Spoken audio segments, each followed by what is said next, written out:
Today was day 12 of Trump's criminal trial, and it started with yet another hearing on his repeated and pretty flagrant at times violations of his gag order, which was put in place, of course, because he can't seem to help himself from attacking the judge, the jury, or potential witnesses. Today, Judge Juan Merchan ruled that Trump violated that order for the 10th time, this time for comments he made during an interview late last month when he attacked the integrity of the jury that will determine his fate. The judge again found Trump in contempt of court, and he fined the ex-president another $1,000, bringing the total fines up to $10 grand. And Judge Merchan said he was prepared to go farther. He warned that if Donald Trump does not stop violating his order, he will be left with no choice but to consider jail time as a punishment. But Merchan made it very clear he does not take that threat lightly, calling it a last resort. He also said, quote, "Mr. Trump, it's important to understand that the last thing I want to do is put you in jail. You're the former president of the United States and possibly the next president as well." Now, despite that, you might be sitting at home thinking, finally, someone is going to put this guy in jail. And you would not be alone in feeling that way, no question. But here's the thing.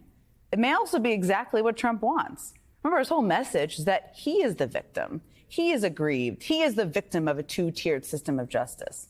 His campaign is even fundraising off of the possibility that he could be put in jail. So in his mind, that would only keep him able to make the argument that he is the victim of the system.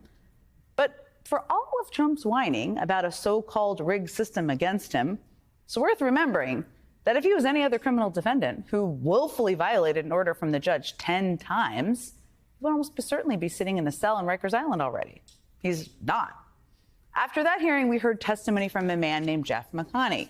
McConney was the longtime comptroller of the Trump Organization, serving under the now incarcerated former chief financial officer, Allen Weisselberg. And while McConney's testimony may have not been quite as dramatic as some we've seen in recent days, it did really cut to the heart of what this case is actually about, the legal case, that is. After all, Donald Trump is not on trial for allegedly having an affair with a porn star, as salacious as that is. He's on trial for falsifying business records to cover up the $130,000 in hush money he paid her in order to prevent that news from getting out to the public in the weeks before an election. And McConney laid out exactly how that happened. The biggest question that the defense raised so far in this case is that if Michael Cohen paid Stormy Daniels $130 grand to cover up the affair with Trump, why was Cohen reimbursed more than $400,000 in return? Well, thanks to some financial documents presented as evidence today, we learned exactly how that came to be the case.